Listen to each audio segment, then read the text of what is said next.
So hey guys, welcome back in a new video.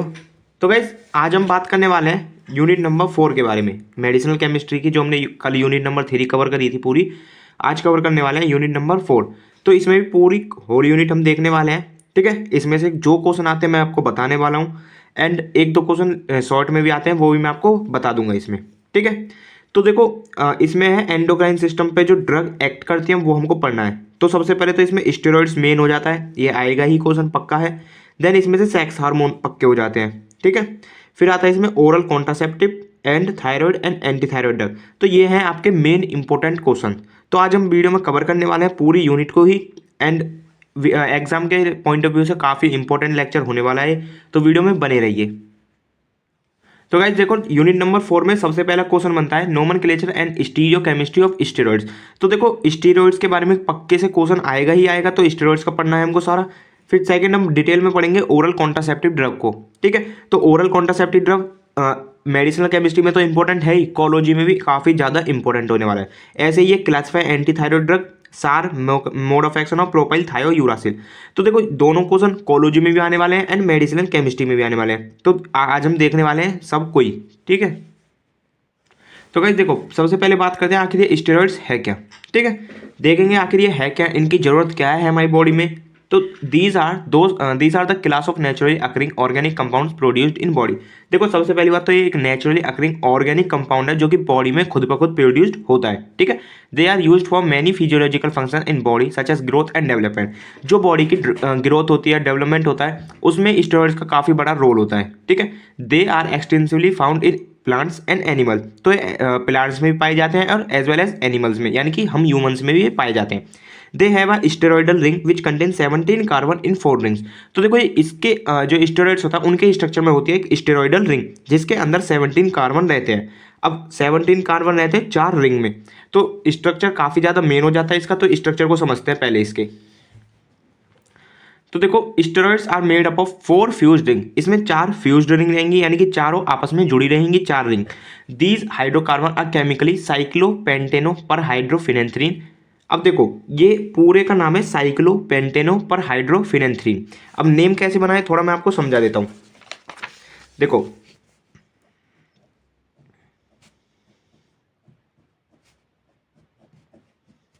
ये क्या है गाइस, ये है फिनेंथ्रीन, ठीक है। आपने पढ़ा होगा पिछले वाले सेम में, ये है फिनेंथ्रीन। अब ये क्या है, ये है साइक्लोपेंटेन, ठीक है। ये हो गया साइक्लोपेंटेन, ये हो गया फिनेंथ्रीन। अब देखो इसके अंदर है जो डबल बॉन्ड आ रहा है, ये अगर हमने हटा दिया, मतलब ये जो जितने भी डबल बॉन्ड है अंदर, ये हम अगर हमने हटा दिए तो इसको बोला जाएगा पर हाइड्रोफिनेंथ्रीन। जब भी हम किसी भी एरोमेटिक कंपाउंड के अंदर से कोई भी डबल बॉन्ड वगैरह हटा देते हो तो उसको आगे नाम के पर हाइड्रो जुड़ जाता है। तो देखो हमने डबल बॉन्ड हटा दिए तो ये हो गया पर हाइड्रोफिनेंथ्रीन। तो इस वाले स्ट्रक्चर में देखो सेम यही है, ठीक है, पर हाइड्रोफिनेंथ्रीन। तो तीन, ये वाली 3 सेम हो गई पर हाइड्रोफिनेंथ्रीन। एक साइक्लोपेंटेन रिंग और जुड़ रही है इसके लास्ट में, तो नेम वही आ गया साइक्लोपेंटेन पर हाइड्रोफिनेंथ्रीन, ठीक है। समझ आ गया, clear. And have a 5 membered cyclopentane ring. अब देखो जो डी वाली रिंग है वो साइक्लोपेंटेन है जिसमें 5 कार्बन है, okay. And have a phenanthrene ring ABC। अब ये ABC जो है ये पूरी एक फिनेंथ्रीन रिंग है, आप समझ गए होगे। अब ये बेसिक स्ट्रक्चर मैंने आपको बता दिया। अब पढ़ने वाले गाइस इसका हम नोमेनक्लेचर। तो नोमेनक्लेचर में बेसिक हम क्या देखने वाले हैं, आखिर ये स्ट्रक्चर इसका है क्या, क्या क्या कंसिस्ट होता है स्ट्रक्चर में, देन उसकी नंबरिंग कैसे होगी, वही देखने वाले हैं सिंपल नोमेनक्लेचर में। तो देखो नोमेनक्लेचर में क्या पढ़ेंगे, the term steroid applies to compounds containing cyclopentanoperhydrophenanthrene nucleus और स्केलेटन। तो देखो जिस भी कंपाउंड के अंदर ये साइक्लोपेंटेनो पर हाइड्रोफिनेंथ्रीन वाला स्केलेटन होगा उसी कंपाउंड को हम स्टेरॉइड्स कहेंगे। अब देखो ये बनता कैसा है आप देख लो, मैंने अभी समझा दिया। फिनेंथ्रीन रिंग होती है, उसमें हाइड्रोजिनेशन कराते हैं हम। हाइड्रोजिनेशन यानी कि जितने भी डबल बॉन्ड अंदर के सारे हट जाएंगे। अब जब डबल बॉन्ड हट जाएंगे तो उसके आगे जुड़ जाएगा पर हाइड्रो। अब फिनेंथ्रीन है, पर हाइड्रो जुड़ गया, पर हाइड्रो फिनेंथ्रीन। इसमें ऐड करेंगे एक साइक्लोपेंटेन रिंग। अब साइक्लोपेंटेन रिंग यहाँ पर लास्ट में जाकर ऐड होगी, ये हो गई। अब इसका नाम बनेगा साइक्लोपेंटेनो पर हाइड्रोफिनेंथ्रीन, ठीक है, स्केलेटन फॉर स्टेरॉइड। अब ये एक बेसिक स्केलेटन बन गया स्टेरॉइड। सारे जितने भी स्टेरॉइड हैं ये वाले बेसिक स्ट्रक्चर होगा सबके अंदर, ठीक है। Steroid consist of 4 ring, 4 ring होती है, सबको पता है। ABC हमारी 3 जो होते हैं वो पर हाइड्रोफिनेंथ्रीन रहती है, और डी वाली रिंग है हमारी साइक्लोपेंटेन रिंग। अब perhydrophenanthrene ring ABC is a completely saturated derivative of phenanthrene. अब देखो ये वाला तो अनसैचुरेटेड है, बट ये वाला देखो कंप्लीट सैचुरेटेड है, ठीक है। कंप्लीट सैचुरेशन का क्या मतलब, इसके अंदर कोई भी डबल बॉन्ड प्रेजेंट नहीं है। While ring D is a 5 member ring, जबकि जो रिंग डी है वो एक 5 मेंबर रिंग है। ओके चलो ठीक है, इतना समझ में आ गया। अब देखो इसकी नंबरिंग, आखिर हम इसकी नंबरिंग किस तरह से करेंगे, किस प्रकार से करेंगे। The basic skeleton contain 17 carbon atom and the numbering start with ring A of phenanthrene and then followed to be B to C and then ring D. तो सबसे पहले रिंग ए से हम स्टार्ट करेंगे, ये वाली रिंग से हम स्टार्ट करेंगे नंबरिंग, देन बी, देन सी, देन डी। अब देखो नंबरिंग ध्यान से देख लेना एक बार ही। जो रिंग ए है उसके ऊपर वाले टॉप से हम स्टार्टिंग करेंगे 1 2 3 4 5 6 7 8 9 10। अब देखो 10 ऊपर नहीं ले जाना है, पहले हमको बी वाली रिंग को कंप्लीट करना है, ठीक है ना, ध्यान रखना, पहले हमको बी वाली रिंग को कंप्लीट करना है। 10 यहाँ पर आ गया, अब सी वाली पर जाना है, फिर हमको 11 12 13 14 15 16 17। ओके ऐसे होगी इसकी numbering. The systemic name for steroids are based upon the basic skeleton with number of carbon pair name. अब देखो जितने भी हम इसका सिस्टमिक नेम्स वगैरह, जितने भी हम नोमेनक्लेचर में नेम वगैरह सीखेंगे तो एक बेसिक स्केलेटन की नंबरिंग पे ही सीखेंगे, ठीक है। आगे देखते हैं। अब देखो गाइस कुछ हम बेसिक यहाँ पर स्ट्रक्चर्स देखने वाले हैं, ठीक है। स्केलेटन के नाम आपको ध्यान रखने हैं एंड क्या इसमें होता है वो आपको ध्यान रखना है। तो देखो सबसे नंबर 1 है इसमें गोनिन स्केलेटन। तो गोनिन वाला एक सिंपलेस्ट स्केलेटन है, जो भी हम बेसिक पढ़ रहे हैं वही गोनिन स्केलेटन कहलाया जाता है, ठीक है, समझ में आ गया। सेकंड आता है ईस्ट्रेन स्केलेटन। तो ईस्ट्रेन स्केलेटन में क्या होता है, additional methyl group on C13 position in gonane in beta position give skeleton estrane with 18 carbon. अब देखो जो कार्बन नंबर 13 है उस वाली पोजीशन पर एक CH3 यानी कि मिथाइल ग्रुप जुड़ जाएगा, इसको हम बोल देंगे फिर ईस्ट्रेन स्केलेटन। अब ईस्ट्रेन स्केलेटन में कितने होंगे, 18 कार्बन, ध्यान रखना किसमें कितने कार्बन होंगे। थर्ड आता है आपका एंड्रोस्टेन स्केलेटन। एंड्रोस्टेन स्केलेटन में additional methyl group on C13 and C10 in gonane in beta position give androstane skeleton with 19 carbon. अब देखो गोनिन स्केलेटन तो सब में आएगा, ये बात ध्यान रखना, गोनिन आ गया, इसमें ईस्ट्रेन में एक मिथाइल ग्रुप जुड़ रहा है, कौन सी, C13 पोजीशन पर। एंड्रोस्टेन में क्या हो रहा है, 2 मिथाइल ग्रुप जुड़ रहे हैं, एक C13 पोजीशन पर, एक C10 पोजीशन में। या फिर आप डायरेक्ट कह सकते हो कि एंडोस्टेन स्केलेटन वो स्केलेटन, अगर हमने ईस्ट्रेन वाले स्केलेटन में C10 पोजीशन पर एक हमने मिथाइल ग्रुप जोड़ दिया तो उसको हम एंडोस्टेन स्केलेटन बोलेंगे। अब इसमें कितने कार्बन होंगे, 19। ओके देन नेक्स्ट आता है हमारा एन एडिशन प्रेग्नेन स्केलेटन। गाइस काफी ज्यादा इंपॉर्टेंट होने वाला है ये प्रेग्नेन वाला स्केलेटन, ठीक है। जितने भी हमारे सेक्स हार्मोन्स हैं सब में प्रेग्नेन स्केलेटन लगने वाला है। An addition ethyl chain on C17 of endostain gives pregnant skeleton with total 21 carbon atom. अब देखो एंडोस्टेन का स्केलेटन ये रहा सेम की सेम, बस एक इथाइल चेन जुड़ गई है लास्ट में CH2CH3, इसको हम बोल देंगे प्रेग्नेंट स्केलेटन। टोटल कार्बन कितने होंगे इसमें, 21। ओके अब लास्ट आता है बस हमारा कोलेस्टेन skeleton.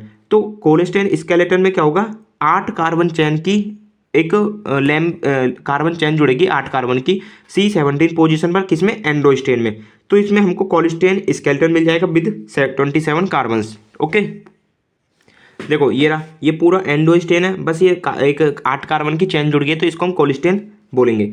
While naming up steroidal ring indicated the configuration is essential. अब देखो जब भी हम इसका नेम इंडिकेट करेंगे किसी भी स्टेरॉइड्स का तो उसमें हम कॉन्फ़िगरेशन भी शो करेंगे, ठीक है। अब जैसे आपने बहुत सारे स्ट्रक्चर्स में ऐसे देखा होगा, कुछ तो डॉटेड लाइन देखी होगी, है नहीं, अब कुछ देखी होंगे आपने प्लेन लाइन।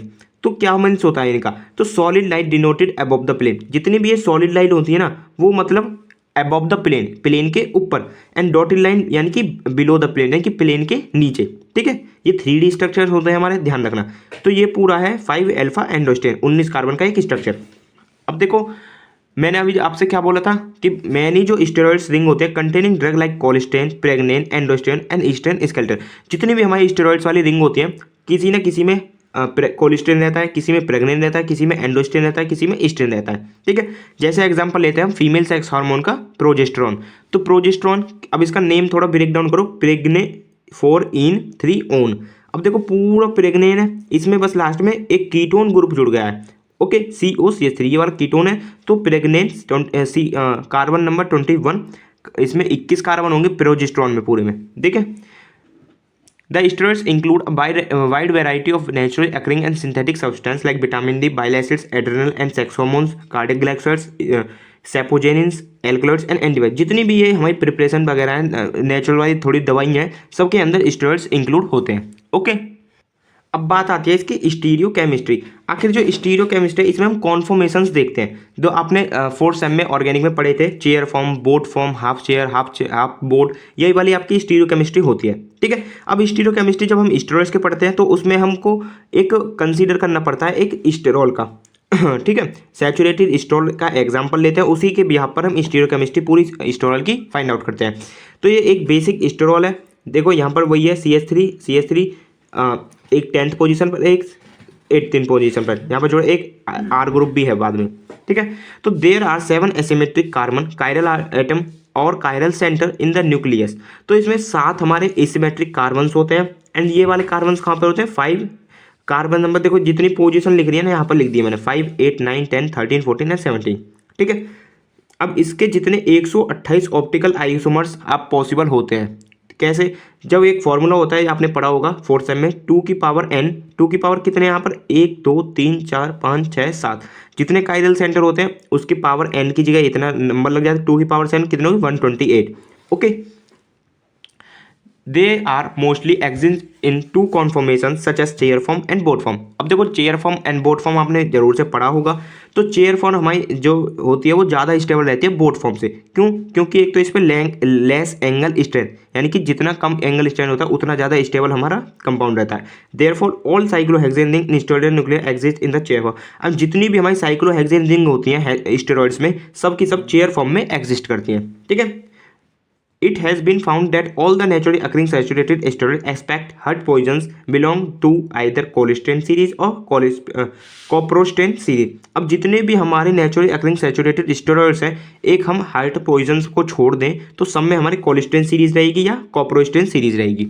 ओके, अब देखो नेक्स्ट वाला क्वेश्चन हम पढ़ने वाले हैं, right in detail about oral contraceptive drug. Oral contraceptive drug पूरा मैकेनिज्म समझने वाले हैं इसका पूरा ब्रीफ में, बहुत ही इजी तरीके से। कोलॉजी में आए तो उसमें भी आप लिख सकते हो, इन मेडिकैम में तो आप लिखोगे ही लिखोगे। तो बहुत ही थोड़ा कॉम्प्लिकेटेड टॉपिक है, बट यहाँ पर बहुत ही ईजी वे में मैंने लिखा हुआ है। तो चलिए देखते हैं। तो देखो ओरल कॉन्ट्रासेप्टिव, पहले थोड़ा मीनिंग समझते हैं, आखिर ये ओरल कॉन्ट्रासेप्टिव आखिर है क्या। ठीक है, तो वर्ड को ब्रेक करो, ओरल कॉन्ट्रा प्लस सेप्टिव्स। तो ओरल यानी कि भाई जिसको हम ओरली ले माउथ से, कॉन्ट्रा यानी कि जिसको अगेंस्ट यानी कि खिलाफ, कॉन्ट्रा। सेप्टिव्स का मतलब है कॉन्सेप्शन और प्रोसेस ऑफ फर्टिलाइजेशन।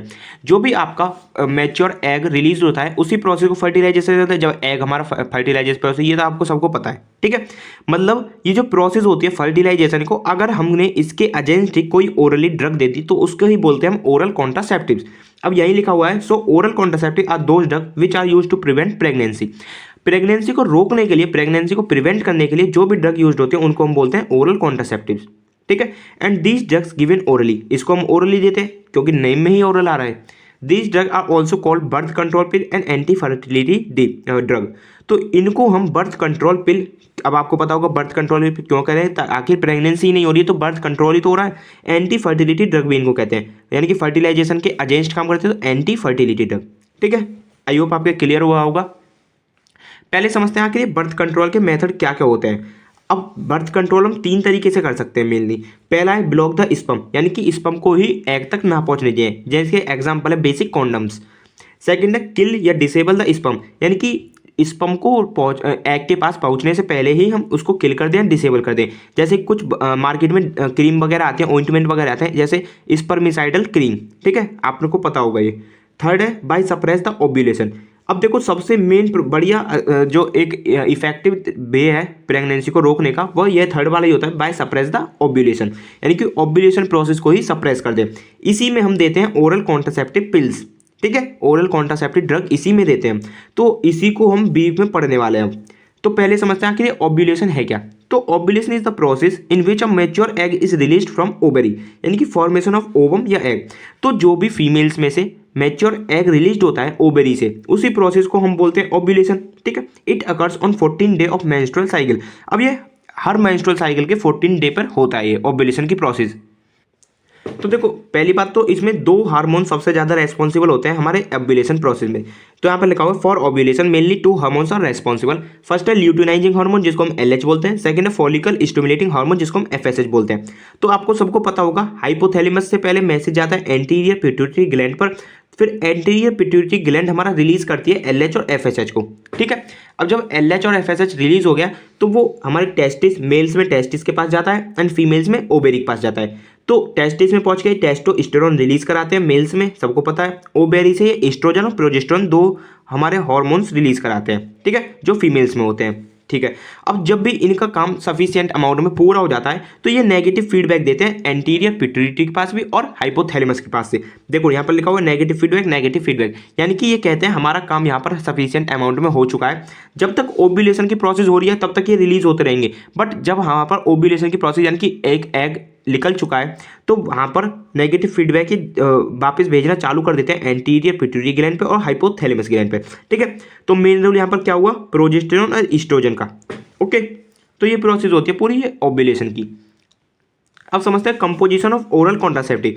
ये जो हम ओरल कॉन्ट्रासेप्टिव ड्रग दे रहे हैं आखिर इसमें क्या क्या होता है। तो oral contraceptive pills contain estrogen and progesterone chemically synthesize. अब देखो जो हम ड्रग दे रहे हैं इसके अंदर केमिकली सिंथेसाइज एस्ट्रोजन और प्रोजेस्टेरोन रहते हैं। ठीक है, एस्ट्रोजन हार्मोन और प्रोजेस्टेरोन हार्मोन या तो सिंगल रहेगा, कोई भी एक रह सकता है, या दोनों ही रह सकते हैं एक दवाई में। ठीक है, अब एक बेसिक सा मोड ऑफ एक्शन होता है सभी ओरल कॉन्ट्रासेप्टिव का। देखो oral contraceptive works by stopping ovulation formation of egg, यानी कि ओरल कॉन्ट्रासेप्टिव वर्क करके कैसे वर्क करते हैं, स्टॉप करते हैं ओव्यूलेशन प्रोसेस को। ठीक है, ओरल कॉन्ट्रासेप्टिव कंटेन एस्ट्रोजन या प्रोजेस्टेरोन। अब देखो ओरल जो कॉन्ट्रासेप्टिव होते हैं उसमें एस्ट्रोजन और प्रोजेस्टेरोन दोनों रहते हैं। तो फिर क्या होता है जब हम ओरल कॉन्ट्रासेप्टिव दे देते हैं, so these hormone inhibit secretion of follicle stimulating hormone and luteinising hormone by negative feedback mechanism और anterior pituitary gland and hypothalamus. अब देखो जब भी क्या हो रहा था यहाँ पर ये एलएच और एफएसएच रिलीज हो रहे थे इससे एंटीरियर पिट्यूटरी ग्लैंड से, फिर ये देन रिलीज कर रहे थे ईस्ट्रोजन और प्रोजेस्टेरोन। जब ये पूरे सफिशिएंट अमाउंट में रिलीज होता था, जब ये नेगेटिव फीडबैक दे रहे थे, फिर एलएच और एफएसएच को रोक रहे थे ये एंटीरियर पिट्यूटरी ग्लैंड। बट जो हम दवाई दे रहे हैं उसमें तो पहले से ही ईस्ट्रोजन और प्रोजेस्टेरोन मौजूद है, तो वो पहले से ही जाकर नेगेटिव फीडबैक दे देते हैं हाइपोथैलेमस और एंटीरियर पिट्यूटरी ग्लैंड पर, जो एलएच और एफएसएच को बाद में रिलीज नहीं करते हैं फिर। ठीक है, जब पहले से ही नेगेटिव फीडबैक मिल चुका है तो एलएच और एफएसएच को रिलीज नहीं करेंगे। अब एलएच और एफएसएच रिलीज नहीं होगा तो हमारा फर्टिलाइजेशन प्रोसेस नहीं होगा। यहाँ पर यही लिखा हुआ है। फिर ये हाइपोथैलेमस और एंटीरियर पिट्यूटरी ग्लैंड को पहले से ही नेगेटिव फीडबैक मैकेनिज्म दे देते हैं, जिससे कि हमारा ओव्यूलेशन की प्रोसेस स्टॉप हो जाती है and then further fertilization stop हो जाता है, because there is no egg to be fertilize, क्योंकि बाद में कोई एग ही फर्टिलाइज होने के लिए नहीं बचता है। ठीक है, अब पढ़ते हैं अपना सबसे इंपॉर्टेंट क्लासिफिकेशन यानी कि टाइप ऑफ ओरल कॉन्ट्रासेप्टिव। ठीक है, तो देखो 5 टाइप के होते हैं हमारे बुक में वगैरह में, बहुत ही सर्च करके लाए 5 टाइप, बस मेनली आपके 2 टाइप दे रखे हैं मेडिकेम में, बट आप 5 टाइप पढ़ो, बिल्कुल सिंपल है एंड थोड़ा कंटेंट भी आपका बढ़ेगा। तो सबसे पहले होते हैं फर्स्ट कंबाइंड पिल, सेकंड प्रोजेस्टेरोन ओनली पिल जिसको हम मिनी पिल्स कहते हैं, थर्ड होते हैं पोस्ट कोइटल इमरजेंसी पिल, फोर्थ होते हैं सिक्वेंशियल पिल एंड फिफ्थ होता है मेल पिल। ठीक है, तो सबको बारी बारी देखने वाले हैं। तो देखो सबसे पहला है इसमें कंबाइंड पिल्स। तो कंबाइंड नेम से ही आप समझ रहे हो कि कंबाइंड यानी कि 2 चीजें एक साथ रहने वाली हैं, तो सही समझे। These are combined tablet which contains both estrogen and progesterone hormone. तो इसके अंदर एस्ट्रोजन भी रहता है, प्रोजेस्टेरोन, दोनों हार्मोन कंटेन रहते हैं एक साथ। ठीक है, टेकन फॉर 21 डेज, 21 दिन तक ये लगातार दवाई ली जाती है, from day 5 to 25 day of menstrual cycle. जो भी मेंस्ट्रुअल साइकिल होती है उसके 5वें दिन से लेकर 25वें दिन तक ये दवाई 21 दिन तक लगातार दी जाती है। Menstruation start after medication is over. अब मेंस्ट्रुएशन की प्रोसेस कब स्टार्ट होगी, जब मेडिकेशन ये पूरा हो जाएगा 21 दिन के बाद। अब देखो mechanism of action already discussed अब है वो, यानी कि ये जो आपको मैंने मैकेनिज्म ऑफ एक्शन बताया है यही इसका मैकेनिज्म ऑफ एक्शन होने वाला है कंबाइंड पिल्स का। ठीक है, ड्रग इसमें कौन सी आती है, मेफिप्रिस्टोन और नॉर्जेस्ट्रिल। अब देखो ये आपको स्ट्रक्चर देखना है, आप देख लेना, बाकी इंपॉर्टेंट तो है नहीं। थेराप्यूटिक इसके वही हो जाएंगे प्रेगनेंसी को रोकने के लिए, और नॉर्जेस्ट्रॉल के इसको हम एलोन भी यानी कि अकेला प्रोजेस्टिन के रूप में भी दे सकते हैं, यानी कि बर्थ पिल भी कह सकते हैं हम इसको दे सकते हैं टू कंट्रोल प्रेगनेंसी। ओके, इसके कुछ एडीआर भी होते हैं जैसे weight gain, nausea, dizziness, pigmentation on face यानी कि एक्ने, वही कील मुहां से, रेड स्किन या फ्लशिंग। ठीक है, ये हो गया बात अभी कंबाइंड पिल्स का। अब सेकंड बात करते हैं प्रोजेस्टेरोन ओनली पिल, यानी कि जिसको हम मिनी पिल भी कहते हैं। तो देखो नेम से ही आपको समझ रहे होगा प्रोजेस्टेरोन ओनली, इस यानी कि इसमें सिर्फ और सिर्फ प्रोजेस्टेरोन हार्मोन रहता है। ठीक है, अब ये एक्ट कैसे करते हैं, it act by increase thickness of uterus line. जो यूट्रस की इंटीरियर लाइन होती है एंडोमीट्रियम, जिसको हम एंडोमीट्रियम लेयर जिसको हम कहते हैं, तो इसकी ये थिकनेस को बढ़ा देती है। अब इससे क्या होगा, जब यूट्रस लाइन की थिकनेस बढ़ जाएगी तो जो स्पर्म होगा वो एग तक नहीं जा पाएगा। ठीक ठीक है। एंड यही प्रोसेस से मैकेनिज्म ऑफ एक्शन शो करती हैं, जैसे इंक्रीज कर दी इसने thickness of uterus line, then inhibit sperm reaching to the egg, यानी कि जो स्पर्म होगा वो एग के पास नहीं जा पाएगा। ऑल्सो इनिबिट ओव्यूलेशन, और थोड़ा बहुत ये ओव्यूलेशन प्रोसेस को भी इनिबिट करते हैं। एग्जाम्पल इसका नोजेस्ट्रॉन और नोरिडे। अब नेक्स्ट है इसमें हमारा पोस्ट कोइटल, यानी कि जो इमरजेंसी पिल्स होती है। So these medicine taken after intercourse to avoid pregnancy, यानी कि जब इंटरकोर्स कर चुके हैं, मेल एंड फीमेल दोनों इंटरकोर्स कर चुके हैं, उसके बाद ये पोस्ट कोइटल इमरजेंसी पिल देते हैं हम। इट कंटेन लीवोनॉर्जेस्ट्रॉल, इसमें लीवोनॉर्जेस्ट्रॉल नाम का केमिकल होता है जिसमें प्रोजेस्टेरोन और एस्ट्रोजन दोनों रहते हैं। Must be taken with in 72 hour of intercourse, यानी कि ये सिर्फ और सिर्फ 72 घंटे, जैसे इंटरकोर्स आपने अभी करा तो इंटरकोर्स के 72 घंटे तक दे सकते हैं। 72 घंटे के बाद अगर देंगे तो मतलब इफेक्टिव कोई भी इसका इफेक्ट शो नहीं करेगा फिर, ठीक है। एग्जांपल वही लीवोनॉर्जेस्ट्रॉल, स्ट्रक्चर ये रहा। एडीआर इसके वही हो जाएंगे, nausea, vomiting, dizziness, fatigue, headache, breast tenderness, breast में पेन होगा, लो क्रैम्पिल्स, क्रैम्पिल्स यानी कि भाई क्रैम्प वगैरह भी आ सकते हैं। फोर्थ हो जाता है आपका सिक्वेंसल पिल, तो सिक्वेंसल यानी कि जिसको हम सिक्वेंस में लें, तो वही these pill are taken in sequence, इसको हम सिक्वेंस में लेते हैं। पहले हम क्या करते हैं, 16 दिन तक लगातार ईस्ट्रोजन लेते हैं, ठीक है, 5वें दिन से लेके 20वें दिन तक मेंस्ट्रुअल साइकिल के, फिर लास्ट के जो 5 दिन बचेंगे उसमें हम प्रोजेस्टेरोन और ईस्ट्रोजन दोनों कंबाइनली फॉर्म में लेंगे, ठीक है। एग्जाम्पल इसका फेमिनोर हो गया। लास्ट आता है हमारा मेल पिल, तो मेल पिल में क्या है, इसको मेल्स को देते हैं। These medicine are for males and these pills decrease sperm production but these are very rarely used, तो ये पिल्स क्या कहती है, मेल्स में जो स्पर्म प्रोडक्शन होता है उसको ही रोक देती है, ठीक है, उसको मतलब कम कर देती है। तो अब देखो, जब अब आप समझ रहे होगे मेल्स के कितनी बेकार दवाई है, ठीक है। तो but these pills are very rarely used, तो बट बहुत ही रेयर कोई भी यूज़ करता है इसको। एग्जाम्पल गोसिपॉल, मतलब यूज़ नहीं होती है। तो गाइस ये हुआ आपका खत्म oral contraceptives. Guys last question इसमें बनता है इस यूनिट में से, classify anti thyroid drug. Anti thyroid drug हमको पढ़नी है एंड सबसे मेन इंपॉर्टेंट है इसमें प्रोपाइल थायोयूरासिल, ठीक है, इसका पढ़ते हैं हम। सो गाइस अब हमको पढ़नी है एंटी थायराइड ड्रग्स। तो एंटी थायराइड ड्रग पढ़ने से पहले हमको थायराइड हार्मोन के बारे में थोड़ा बहुत पता होना चाहिए, ठीक है। वैसे तो आपको पता है बट थोड़ा बहुत यहाँ पर पढ़ लो आप। तो सबसे पहले 1656 में डेवलप करा था, मतलब डिस्कवर्ड करा था, किसने खोजा था, वारहार्टन को। वारहार्टन ने इसको 1656 में खोजा था। It has butterfly shape located on both side of trachea. अब जो आपका ट्रैकिया होता है गले के बीच में, उसके दोनों बोथ साइड होता है, ये बटरफ्लाई शेप का होता है। अब देखो मैंने शेप भी बना रखी है, आप देख सकते हो, ठीक है। It weight about 25 gram but slightly larger in female. अब ज़्यादातर इसका वेट होता है 25 ग्राम बट स्लाइटली लार्जर होते हैं फीमेल्स में। At 4 corners of thyroid gland parathyroid gland is also present. अब देखो चारों कोने पे जो छोटे छोटे गोल से दिख रहे हैं, ये आपके पैराथायराइड ग्लैंड, ठीक है। थायराइड ग्लैंड के अंदर parathyroid gland. 6-7 mg of iodine per day is required and is most important for releasing thyroid hormone. अब देखो पर डे हमको 6 से 7 मिलीग्राम आयोडीन की रिक्वायरमेंट होती है। अब जो आयोडीन है यही आगे रेस्पॉन्सिबल होता है रिलीजिंग थायराइड हार्मोन में, मतलब थायराइड हार्मोन को जो रिलीज कराता है वो आयोडीन ही होता है, ठीक है। अब समझो इसका सिक्रीशन कैसे होता है थायराइड हार्मोन का।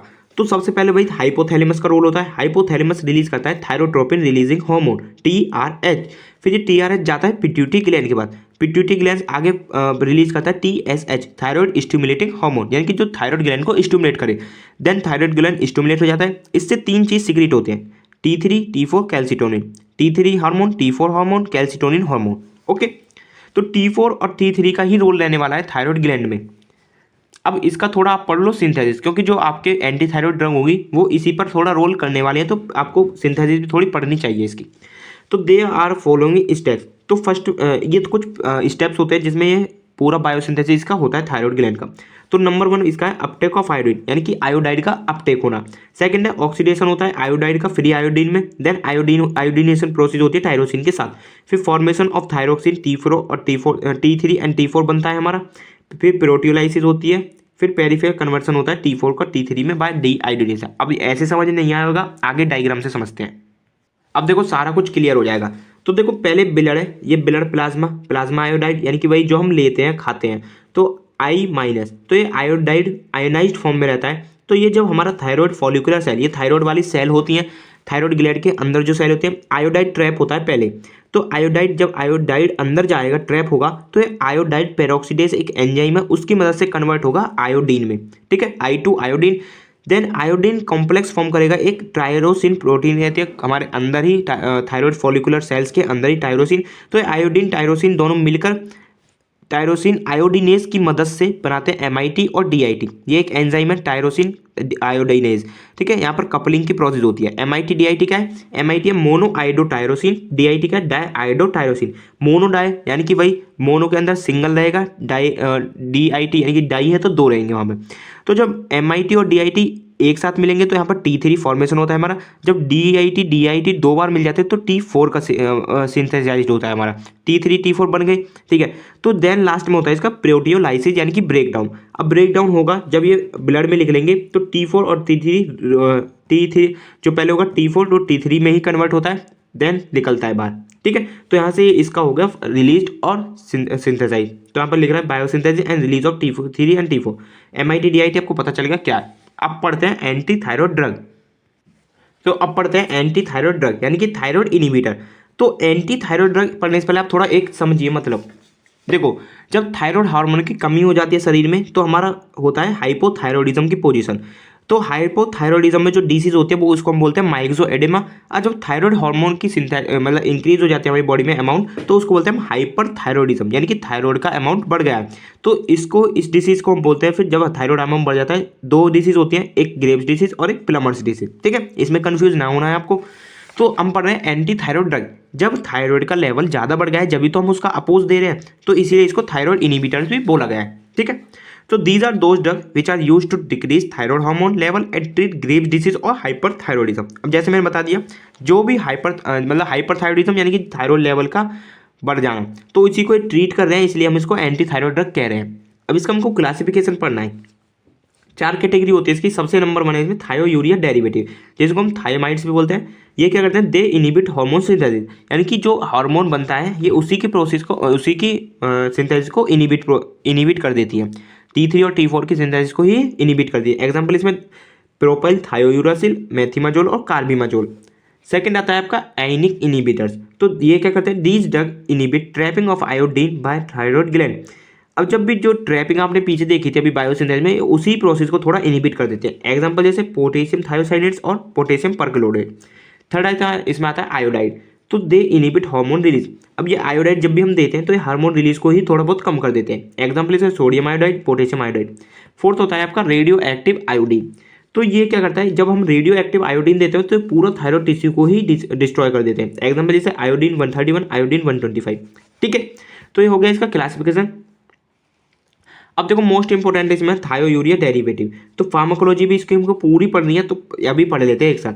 थायोमाइड्स, so they are anti thyroid drug which decreases the amount of thyroid hormone and they treat hyperthyroidism. तो वही बात है, ये थायरॉयड हार्मोन के अमाउंट को डिक्रीज करते हैं और हाइपरथायरॉयडिज्म को प्रिवेंट करते हैं, ट्रीट करते हैं। Example propylthiouracil, methimazole. तो देखो अब इसका देखने वाले हैं मोड ऑफ एक्शन। तो मोड ऑफ एक्शन में जो हमारी थायोमाइड थायोयूरिया डेरिवेटिव थी उनका मोड ऑफ एक्शन सिर्फ यही होता है, पहला वाला इनिबिट पेरोक्सीडेज एंजाइम। बट जो हमारी ड्रग है मोस्ट इंपोर्टेंट प्रोपाइल थायोयूरासिल, उसके दो मैकेनिज्म ऑफ एक्शन है। तो कंफ्यूज ना होना, प्रोपाइल थायोयूरासिल के एक ये वाला भी मैकेनिज्म ऑफ एक्शन है, सेकंड वाला एक ऊपर वाला भी है। बट जो थायोयूरिया डेरिवेटिव उनका सिर्फ एक मैकेनिज्म ऑफ एक्शन है, ठीक है। तो पहली बात पढ़ते हैं इनिबिट पेरोक्सीडेज एंजाइम। तो ये क्या कहते हैं? These drug inhibit peroxidase enzyme in thyroid gland, it oxidize anion iodide to iodine. अब देखो जब भी आपने अभी पीछे पढ़ा था बायोसिंथेसिस में, जब भी आयोडाइड यानी कि वो आयोनाइज फॉर्म में जो है I माइनस, तो ये जब भी हमारे आयोडीन में कन्वर्ट होता है किसकी मदद से होता है? Peroxidase enzyme. तो यहाँ पर ये ड्रग क्या करती है? इस पेरोक्सीडेज एंजाइम को ही इनिबिट कर देती है, ठीक है। अब जब ये एंजाइम ही इनिबिट हो जाएगा तो ये आयोडाइड आयोडीन में कन्वर्ट नहीं हो पाएगा। So iodine is required for T3 and T4 synthesis. अब जब आयोडीन ही नहीं कन्वर्ट हो पाएगा आयोडाइड से, तो आगे T4 और T3 नहीं बन पाएगा, ठीक है। तो ये एक प्रोसेस हुई इनिबिट पेरोक्सीडेज एंजाइम। सेकेंड आता है आपका इनिबिट डीआयोडीनेशन ऑफ T4।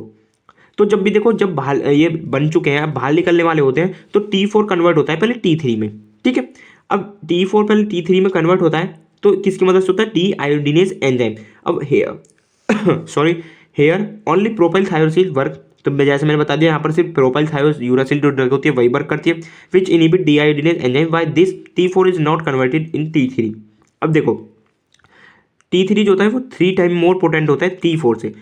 मतलब T4 तो जैसे समझिए बहुत ही कम पोटेंट होता है, बट T3 जो होता है 3 गुना ज़्यादा पोटेंट रहता है T4 से। तो T4 क्या करता है? सबसे पहले कन्वर्ट होता है T3 में ही। अब जब डीआयोडीनेज एंजाइम को ही हमने इनिबिट कर दिया तो T4 T3 में कन्वर्ट नहीं हो पाएगा, ठीक है।